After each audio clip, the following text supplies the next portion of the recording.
Émerveillez-vous, vous êtes à Tanger.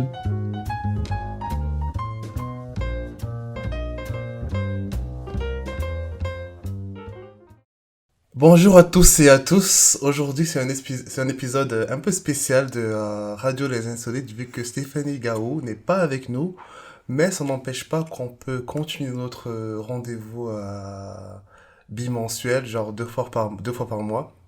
Et aujourd'hui, je suis avec une habituée, presque un pilier, presque de la librairie, qui est là depuis 4 ans maintenant. Donc c'est 5 ans. 5 ans. Ah, voilà. 5 ans dans quelques semaines. Et voilà, donc c'est Hayat qui est avec moi aujourd'hui et c'est avec elle qu'on va boucler cette année, cette première année de podcast avec le dernier épisode de l'année. Et on va échanger, on va discuter. Peut-être vous allez la découvrir ou la redécouvrir. Et c'est un personnage phare, iconique. C'est une personne que j'ai rencontrée en 2018 quand je venais de commencer à la librairie. On a commencé un peu au même moment. Après, je suis parti, je suis revenu, elle est là. Elle a ébloui. Elle m'éblouit toujours. Elle est exceptionnelle comme L'émule. personne. Non, et on va parler donc pour nos éditeurs et nos auditrices surtout. Qui est Hayat? Qui est Hayat? Qu'est-ce qu'elle aime Hayat? Qu'est-ce qu'elle fait Hayat? C'est qui Hayat? C'est Hayat Nebghi, originaire de Beni Mellal, d'un petit village entre Beni Mellal et Fqim Salah, au bord de la rivière Rabi', qui s'appelle Bradia. Je suis née il y a à peu près 31 ans. Ma mère, après m'avoir mis au monde, elle est tombée malade. Du coup, elle m'a confiée à mes grands-parents depuis presque l'âge de 2 mois. Et qui m'ont pris avec eux dans un autre petit village dans la même région, mais c'est un village, ce n'est même pas un village, c'est une campagne sans limite, au pied de la montagne. Je jouais toute seule, j'étais l'enfant et le petit enfant solitaire vu que ma tante, mes oncles étaient grands. Donc j'étais la seule enfant unique de ses grands-parents. J'étais un peu privilégiée. Ouais, dans ce sens-là, tout le monde est l'enfant gâté un peu parfois alors. Voilà. J'ai passé presque 7 ans avec eux, dans cette maison, entre un grand-père passionné par la nature, par l'observation des êtres, par la curiosité de comprendre comment ça se dépasse et ça se passe dans chaque tête. Il essaie toujours de lire les comportements, il essaie toujours de plonger dans ce côté psychique de chacun d'entre nous. Et avec une grand-mère, femme fatale, Fatal! qui cherche la joie partout, qui n'était jamais enfermée chez elle. Elle aimait beaucoup le voyage et elle tentait toujours de nous laisser tous les deux avec ma tante et mes oncles pour aller visiter toutes ses connaissances et profiter de la vie. Donc j'ai grandi dans ce milieu. Je faisais des allers-retours pour des week-ends, pour des séjours très courts chez mes parents, mais j'appréciais pas l'ambiance. Ah, Je me sentais toujours comme une invitée chez eux. une Pas plus. étrangère un peu. Oui. Ouais. Donc, pour moi, mes parents, c'est mon grand-père et ma mère, mais pas Abdallah et Fatma qui m'ont engendré. Ok. Donc, j'étais toujours exclue. Et à chaque fois que je suis avec mes grands-parents, j'étais plutôt avec mon grand-père qui s'occupait de sa petite ferme, ses animaux. Donc, je l'accompagnais, il me faisait apprendre tout l'art de vivre, tout l'art de bien vivre la nature et marcher là-dessous très fièrement. Donc ça passait comme ça. Et comme il était très curieux, très passionné de lecture, et comme plein de Marocains qui sont nés dans les années 15, 20 et tout ça, qui ont appris à déchiffrer les mots aussi de la mosquée, Ok. il a gardé ce côté traditionnel du déchiffrement au niveau de la lecture. Donc, c'est comme les syllabes. Il décortique en fait. Voilà, Ouais. c'était ça. Et moi, comme je l'accompagnais toujours, grâce à ça, j'ai appris à déchiffrer les mots très tôt, presque à 4 ans et demi, 5 ans. Ouais. Et dès le moment où il a compris que j'arrive à lire plus vite que lui, il m'a pris comme sa lectrice. Donc, il m'imposait des heures et des heures, parce que comme j'avais pas de copains, il n'y avait pas d'autres neveux et nièces, ni cousines, rien pour passer du temps. C'était ça notre passe-temps. La lecture. La lecture. On est sous un arbre, sous un oranger, comme tu veux, un figuier. Je dois te montrer des photos d'ailleurs. Et on est là, sous l'ombre, par terre, cet arbre, avec un livre que j'étais censée lire jusqu'au bout. Oui. Donc on lisait, moi je comprenais rien, tout était en arabe classique. Mais lui, il trouvait une joie extrême de m'écouter comme ça. Et malheureusement, il n'y avait pas de librairie à Beni Mellel en cette époque-ci. Donc il avait presque 6 à 7 livres, très anciens, la majorité sont déchirés, la majorité sont sans couverture.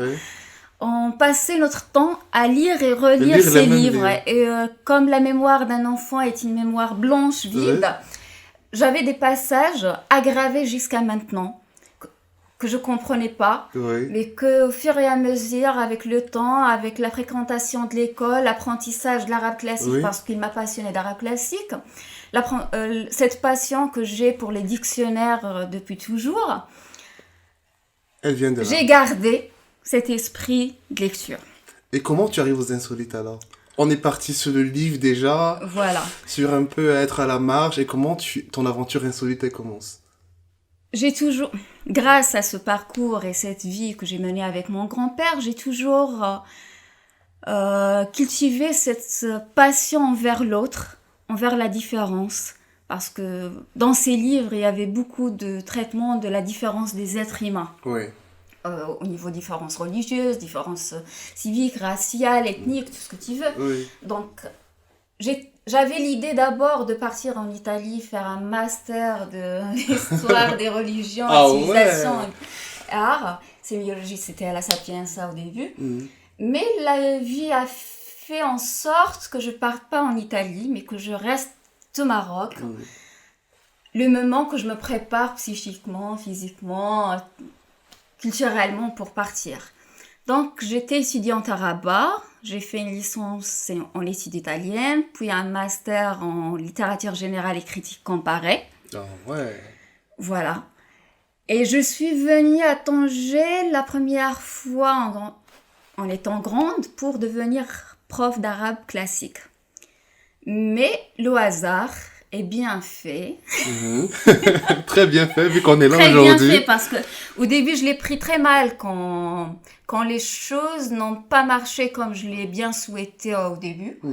Mais après, j'ai compris que le hasard est très bien calculé, très bien fait pour me pousser vers quelque chose qui va me passionner après. Donc, j'étais à la recherche, j'ai trouvé plusieurs postes pour devenir prof d'arabe classique, mais les conditions ne marchaient pas avec mon esprit, mon engagement vers l'idée que j'ai toujours développée sur le statut de prof. Donc, j'ai passé après 5 mois sur Tanger à la recherche d'un travail, mais j'ai jamais pensé que je vais postuler pour devenir libraire. Je passais la journée à chercher du travail. Je connais presque tout Tanger, les petites ruelles, parce que je marchais pour déposer mes CV. Et à chaque fois, quand je suis fatiguée, je faisais le tour des librairies. Donc, je connaissais la Virgule grâce à un ami, Oussama, qui a déjà travaillé là-bas il y a 10 ans ou 12 ans. Je connaissais les colonnes, le Cercle des Arts, la papeterie de Chabab et tout. Sauf les insolites. Et tout le monde me parlait des insolites. Je décide de découvrir ce lieu. À chaque fois que j'arrive à la terrasse des paresseux, je vois l'ambiance de la rue. Qui est très particulière. Qui était vraiment plus particulière avant 5 ans. C'était une rue vraiment chaude, avec tout ce que peut se l'emporter comme sens. Il y a déjà la nomination d'Arija du quartier Hamd Chayatin. Il y a cette présence intense de bars, de boîtes, de cabarets, de professions libérales qu'on voit souvent. Donc, j'osais pas traverser la rue entière. Ouais. À chaque fois, je passe derrière, je passe avant, mais pas cette rue. Mhm. Ça a duré. À chaque fois que je suis à la terrasse des paresseux, je me dis, ah non, impossible qu'il y aura une librairie ici, et impossible qu'il y aura quelqu'un qui va penser, À ouvrir une librairie voilà, à ici. ouvrir une librairie ici. Donc le temps passe, jusqu'au jour où je décide de rentrer chez moi à Benimlel. Mhm. Je me réveille un matin très tôt, je prends tout, je pars à la recherche d'un bus direct, je trouve rien. Le premier bus, c'était à 23h du soir. Ok. J'ai déjà laissé libérer la chambre. Donc, j'ai une journée entière à attendre. Ouais. J'ai laissé... Du coup, je me suis dit, c'est la dernière journée à attendre. Peut-être que je vais revenir, peut-être pas. Ouais, donc C'est la allons-y. vie. Voilà. C'est à moi aujourd'hui de faire tout ce que j'ai pas eu le temps de faire avant. Donc, j'ai laissé mes bagages à la gare routière Ouais. et j'ai commencé la marche. Le moment où je suis arrivée à la terrasse des paresseux, je me suis dit, t'étais toujours curieuse, Ah. t'avais toujours l'idée qu'il n'y a rien dans la vie qui peut te faire peur ou te faire hésiter face à une envie. C'est à toi maintenant de décider de traverser toute cette rue malgré toute l'ambiance. Donc je commence à marcher, je dépasse le premier café, le premier bar, et là je trouve des tables, des cagettes de livres d'occasion. Mhm. Tiens, il y a de l'espoir dans cette vie. Et je rentre. J'ai regardé d'abord les livres d'occasion, et là je rentre pour trouver Stéphanie avec Clarisse qui travaillait avec nous il y a 3 ans à peu près.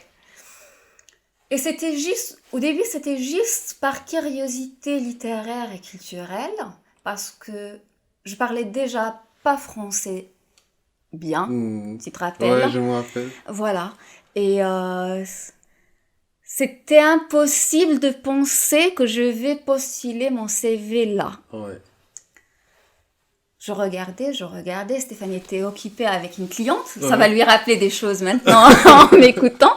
Donc, je regardais le moment où la cliente sortait. Stéphanie me proposait de l'aide. Mhm.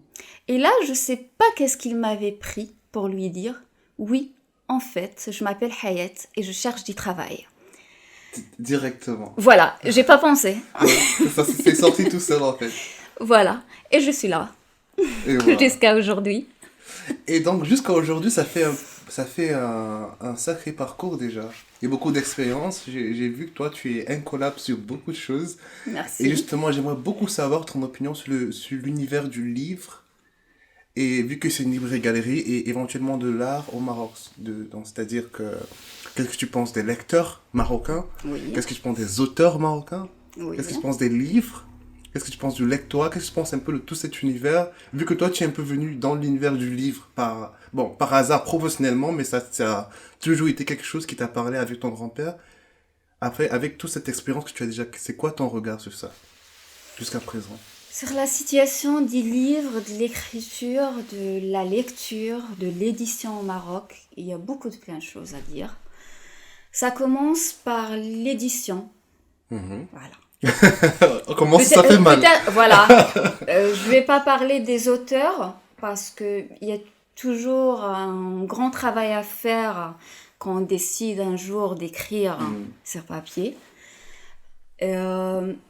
Je vais parler plutôt de l'édition marocaine parce que, à part le choix du papier, le côté commercial, le côté de l'engagement auprès des livres en papier au Maroc, dans un pays où on prétend énormément qu'il n'y a pas assez de lecteurs, or que la réalité est autre chose. Ouais, je confirme. Voilà, on les connaît maintenant au quotidien. L'édition marocaine doit repenser son engagement, ses conditions. Elle doit repenser la publication directe.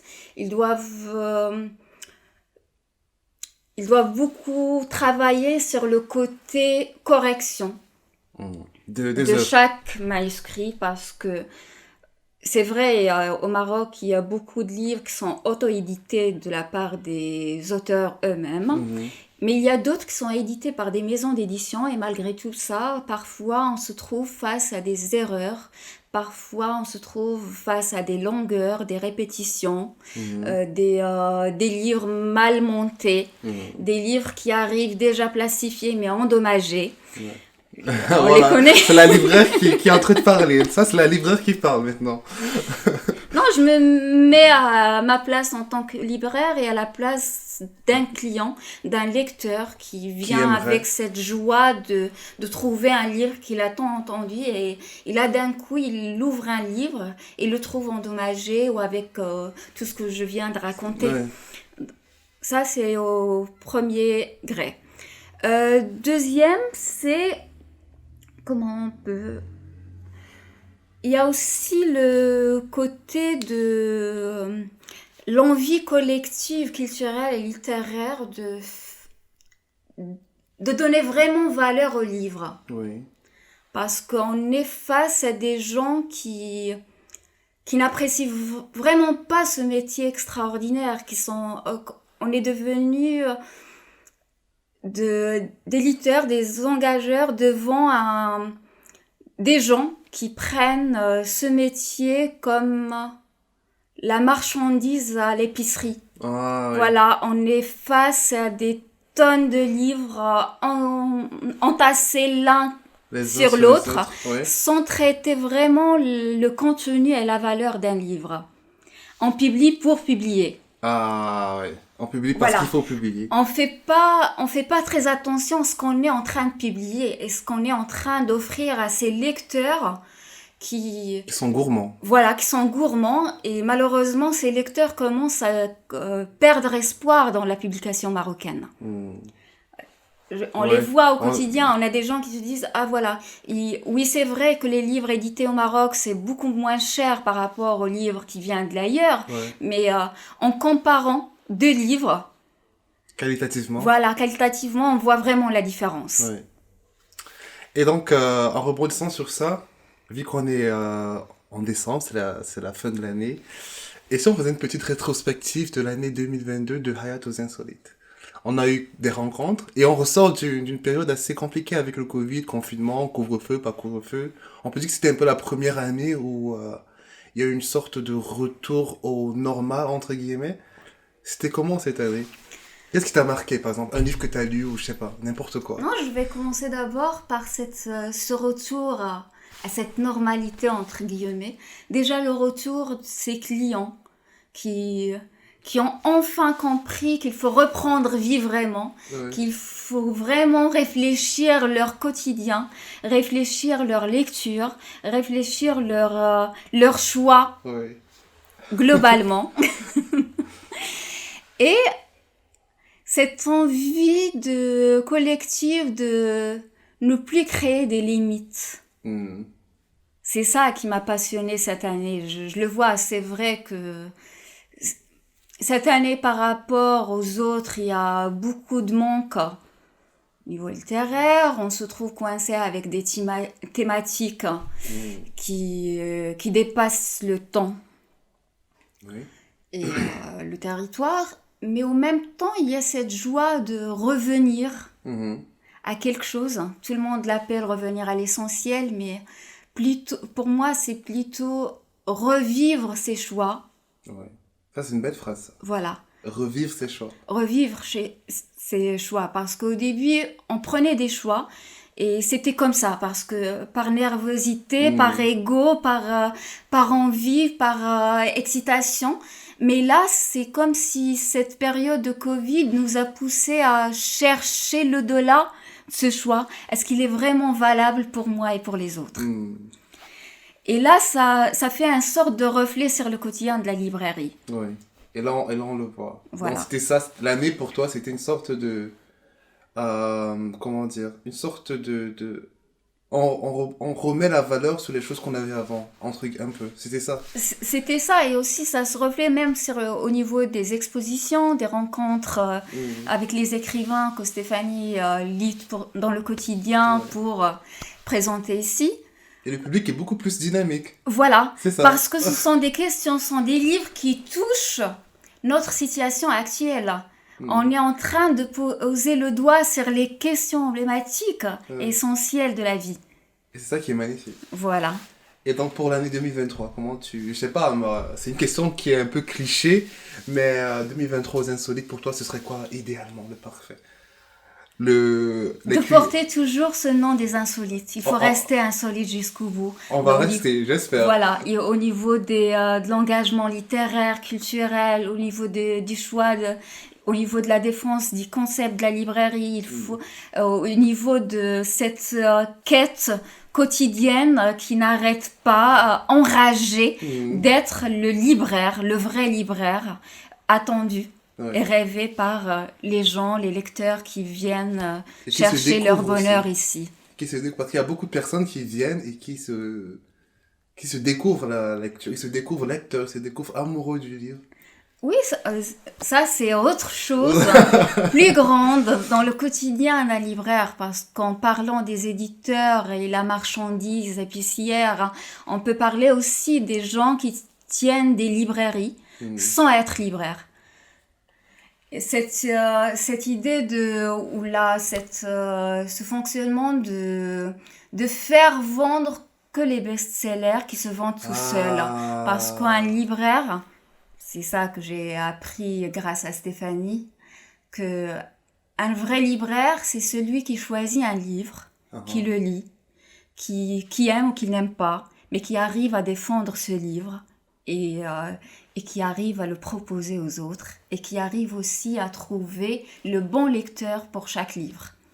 Et c'est sur cette très belle phrase qu'on va terminer et je te remercie grandement Hayat. Merci beaucoup, merci à toi. C'était Franck et Hayat pour Radio Les Insolites en vous souhaitant une très bonne année en perspective et à très bientôt à la librairie Les Insolites. Vous êtes les bienvenus. Allez.